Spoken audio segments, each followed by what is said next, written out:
Hello everyone, welcome to Shiv कृपा study point and I am your कृपा ma'am. Dears, आज हम अपनी इंग्लिश ग्रामर में जो आर्टिकल का कॉन्सेप्ट है उसको क्लियर करेंगे। आर्टिकल्स क्या होते हैं, कहाँ यूज़ किए जाते हैं और आर्टिकल्स का क्या मीनिंग निकलता है, वो सब आज हम अपने वीडियो में देखेंगे। जब फिलिंग द ब्लैंक्स में आर्टिकल फिल करना हो तो आप कौन सा आर्टिकल भरेंगे, ये सब आज अपनी वीडियो से आप सीख जाएंगे। तो लेट्स सी आर्टिकल्स। आर्टिकल 3 होते हैं। सबसे पहले आर्टिकल 3 होते हैं, ए, एन और दी। आर्टिकल कहाँ यूज होते हैं? आर्टिकल हमेशा नाउन से पहले यूज होते हैं। आर्टिकल जब सेंटेंस में कहीं भी नाउन होती है तो उससे पहले आर्टिकल यूज होते हैं और आर्टिकल हमें बताते हैं कि जो अपनी नाउन है वो डेफिनेट है या इनडेफिनेट है। आर्टिकल के डेफिनेट और इनडेफिनेट के ऊपर ही दो प्रकार हो गए हैं, ठीक है। There are two kind of article, indefinite article और डेफिनेट आर्टिकल। इनडेफिनेट में ए और एन आता है, ए और एन को इनडेफिनेट आर्टिकल कहते हैं। और जो डेफिनेट आर्टिकल होता है उसमें सिर्फ दी आता है। दी डेफिनेट होता है, ए और एन इनडेफिनेट होते हैं। तो याद रखना, दी जो है वो डेफिनेट है और ए और एन इनडेफिनेट है। देखते हैं सेंटेंस में नाउन ये जो आर्टिकल हैं कैसे यूज होते हैं। फर्स्ट एग्जाम्पल देखिए, ही शा एन ओल्ड मैन। ओल्ड अपनी नाउन है और उससे पहले एन आर्टिकल यूज हुआ। अगला देखिए, there was a king, a king. King noun हुई और उससे पहले आर्टिकल आया। A dog was barking at the night. A dog, dog noun है और उससे पहले ए आर्टिकल यूज है। The house in which I live is new. The house in which, the house, house noun है और उससे पहले दी का यूज हुआ है। The gold of Nepal is cheap. तो the gold of Nepal, gold मतलब नाउन हो गया और उससे पहले द यूज हो गया। अगला है, this pen is the pen which I have brought. This pen is the pen, pen noun है उससे पहले दी यूज हुआ है। तो देखा आपने कि जो नाउन है उनसे पहले हमेशा आर्टिकल आया है। आगे देखिए, ए और एन दी का यूज कहाँ कहाँ होता है। सबसे पहले देखिए यूज ऑफ एन। एन का यूज कहाँ होगा? जब नाउन का उच्चारण करेंगे। देखो अभी हमने देखा कि सबसे पहले हम सेंटेंस में नाउन देखेंगे, जहाँ हमें फिल इन द ब्लैंक्स में या कहीं पर भी हमें आर्टिकल लगाना है, उसके आगे जो भी नाउन है हम उसका प्रोनाउंसिएशन करके देखेंगे, उसको बोल करके देखेंगे। जब उसका प्रोनाउंसिएशन करेंगे तो अगर स्टार्टिंग में, ध्यान से सुनिए, जब हम नाउन का प्रोनाउंसिएशन करेंगे तो स्टार्टिंग में अगर साउंड हिंदी के स्वरों की निकल रही है, यहाँ देखिए आप ए, ई, आई, ओ, यू, इंग्लिश के जो स्वर हैं सिर्फ उनको नहीं देखना, इंग्लिश के स्वरों को ही नहीं देखना है, आपको उसकी साउंड में हिंदी के स्वरों को देखना है, ठीक है। हिंदी के स्वर देखना। अब देखो जैसे एग्जाम्पल मैं बताती हूँ आपको। एप्पल, एप्पल कैसे स्टार्ट हुआ? एप्पल ऐसे स्टार्ट हुआ ना, हिंदी का स्वर है तो यहाँ पे एन एप्पल आ गया। अगला देखिए, एग, एग ऐसे स्टार्ट हुआ तो एन एग आ गया। अब an ox, an ox, ox भी स्वर हुआ तो इसलिए एन ओक्स आया। अगला है एन ओनेस्ट। वैसे तो देखिए ओनेस्ट है, ओनेस्ट, अगर आप ए, ई, ओ, आई, यू देखेंगे तो ये एच से स्टार्ट होता है, आप ए लगाओगे, ए ओनेस्ट, लेकिन नहीं, वो आपका गलत हो जाएगा। आपको इसकी हिंदी के स्वर से मैच करना है। इसका हम प्रोनाउंसिएशन होनेस्ट नहीं ओनेस्ट करेंगे, ओनेस्ट ईमानदार। तो ओनेस्ट में ओ से स्टार्ट हो रहा है तो यहाँ पे एन आया है। कुछ समझे? फिर से देखो, जब हम सबसे पहले तो ये देखिए कि हमें नाउन देखनी है, नाउन से पहले हमें आर्टिकल लगाना है, फिर उस नाउन का प्रोनाउंसिएशन करके देखिए, उसको बोल करके देखिए।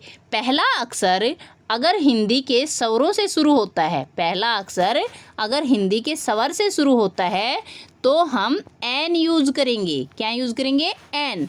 और अगर हिंदी इसका जो पहला अक्षर है, नाउन है, उसका पहला अक्षर अगर व्यंजन की ध्वनि लेके आता है, मतलब उसमें स्वर नहीं आता है, तो हम वहाँ पे ए लगाएंगे। अगर स्वर निकलता है तो एन और स्वर नहीं आया, व्यंजन आया तो ए लगाएंगे। जैसे मंकी, मंकी, मंकी, मैं से निकलता है ना मंकी, ये स्वर तो नहीं है, स्वर नहीं है तो ए लगा देंगे, और अगर स्वर होता तो हम एन लगाते। अगला है ए वन आइड मैन, ये देखो ONE, वैसे तो आप इसको इंग्लिश के वाउल में लेके जाओगे तो गलत हो जाएगा, ठीक है। इसको हम बोलते हैं वन, वन, वैसे स्टार्ट हो रहा है तो हम यहाँ पे ए लगाएंगे।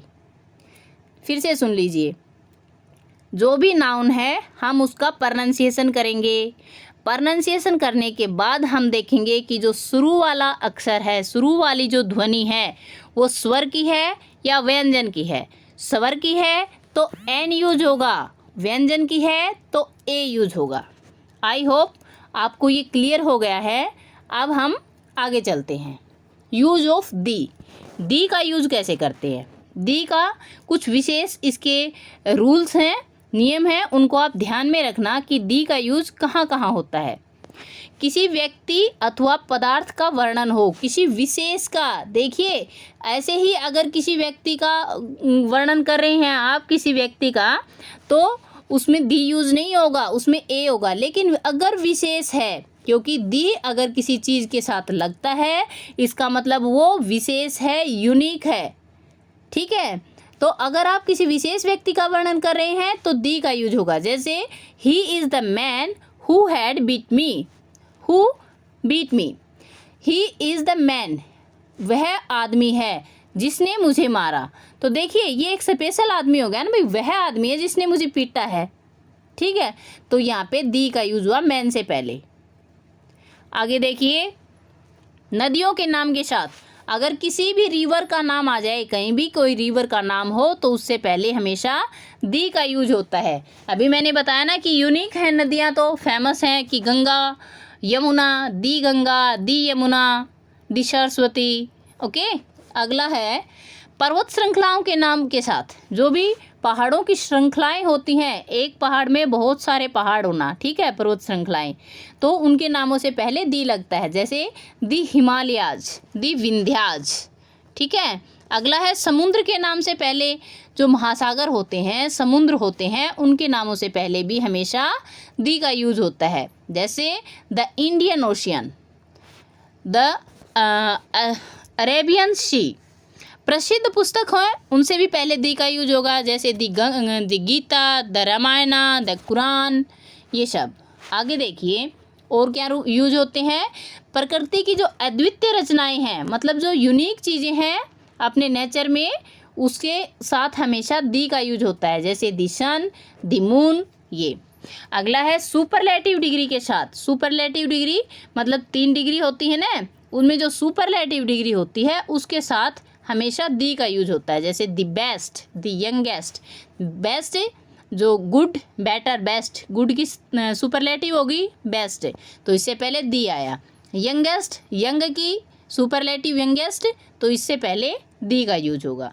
किसी जाति या वर्ग से पहले, जैसे कोई पूरी जाति का बोध अगर हमें कोई शब्द करा रहा है तो उससे पहले दी का यूज होगा। जैसे द इंग्लिश, द इंग्लिश का मतलब होता है इंग्लिश बोलने वाले। द इंडियन, भारतीय। निम्नलिखित प्रकार के जो मुहावरे होते हैं उनमें भी दी का यूज होता है। द हायर द बेटर, जो जितना हाई है, जो जितना ऊंचा है वो उतना अच्छा है। तो ऐसे जो मुहावरे होते हैं, जो जितना वो उतना, तो उसमें हमेशा दी का यूज होता है। तो ये कुछ रूल्स थे जो दी का यूज होता है उसको दिखा रही हैं। दी का एक मेन याद रखना आप कि जो भी यूनिक आपको लगे कि ये अद्वितीय चीज़ है, ये संसार में केवल एक है, या कि फिर ये बहुत फेमस चीज़ है, वहाँ पे हमेशा दी का यूज होता है, ठीक है। और इसके अलावा कुछ ऐसे भी सेंटेंस हैं जहाँ ना तो ए यूज होता है, ना एन यूज होता है, ना दी, वहाँ आर्टिकल यूज ही नहीं होता। तो वो हम अगले वीडियो में डिस्कस करेंगे कि ऐसी कौन सी जगह होती हैं जहाँ पे कोई भी आर्टिकल नहीं लगाया जाता है। आज सिर्फ हम ए, एन और दी का यूज कहाँ कहाँ होता है इस वीडियो में इतना ही डिस्कस कर रहे हैं। चलो कुछ एग्जाम्पल कर लेते हैं, थोड़ी सी प्रैक्टिस कर लेते हैं।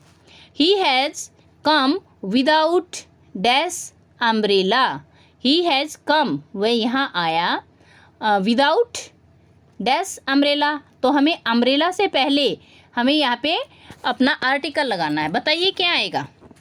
अम्ब्रेला। क्या है ये? अम्ब्रेला। ऐसे मतलब जो स्वर की ध्वनि निकल रही है तो क्या यूज होगा? एन। क्या यूज होगा? एन। अगला है which is Khalistan longest river in India. Bharat में जो लॉन्गेस्ट सबसे लंबी नदी कौन सी है?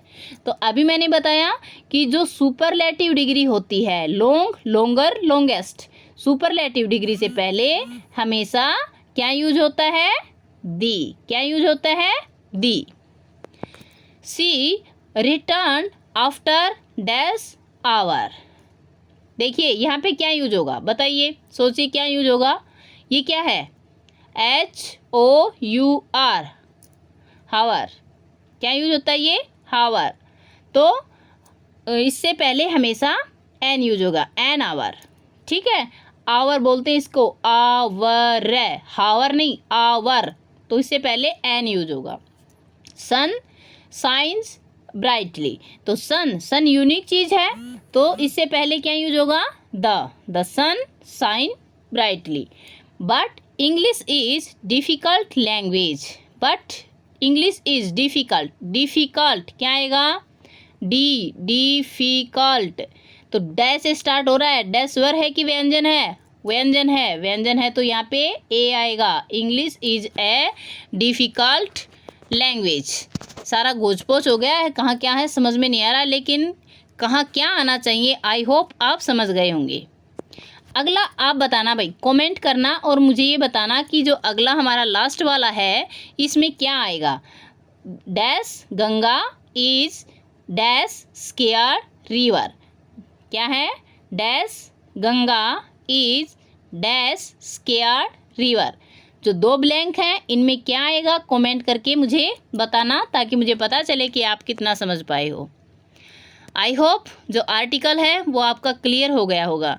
अगर कोई प्रॉब्लम रहती है, कहीं कुछ समझ में नहीं आ रहा है, तो आप कमेंट करके अपने विचार मुझे ज़रूर बताना कि मैडम हमें यहाँ ऐसे समझ में नहीं आ रहा है। मैं उस चीज़ को इम्प्रूव करने की कोशिश करूँगी। और वीडियो क्लियर हो गई है, सब कुछ समझ में आ गया है, तो वीडियो को लाइक कर दीजिए। चैनल पर नए हैं, अभी तक सब्सक्राइब नहीं किया है तो सब्सक्राइब कर लीजिए। पास में बेल आइकन आएगा, उसको ऑल पे सेट करना मत भूलना। Thank you for watching. मिलते हैं नेक्स्ट वीडियो में। Till then bye bye, have a great time.